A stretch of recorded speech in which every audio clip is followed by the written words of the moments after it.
shu holatingizda Keserovaga ketsangiz jalka bo'lardi-da. Shuning uchun o'zingiz tuqqaningiz yaxshi. Keserovadan o'zingizga kelganingizdan ko'ra mana bu Simfizitdan o'zingizga kelishingiz osonroq bo'ladi. Undagi sherigim Keserova chiqdi rostdan uni o'zini qilolmadi. Bot ko'rdingizmi? Juda qiynaldi. Keserova bo'lsa bolangizga ham qarolmaysiz. Sen bo'lib bitta emas bolangiz. Uydagiga ham qarashingiz kerak. Shularni ham hisobga olgan holda o'zingiz tug'ing kuting degandim-da. Так что yomon emas.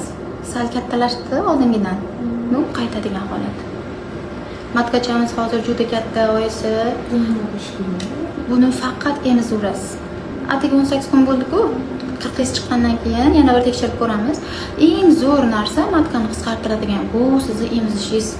Bola emgani sari sizda oksitotsin massivni ishlab chiqarila boshlaydi. O'shanda ham sog'ib berganda emas. Bola emadi-yu, o'shani bolani sizga prikosnoveniyasi organizmingizga teginishi bosh miyadan oksitotsinni ko'proq chiqaradi. Eng zo'r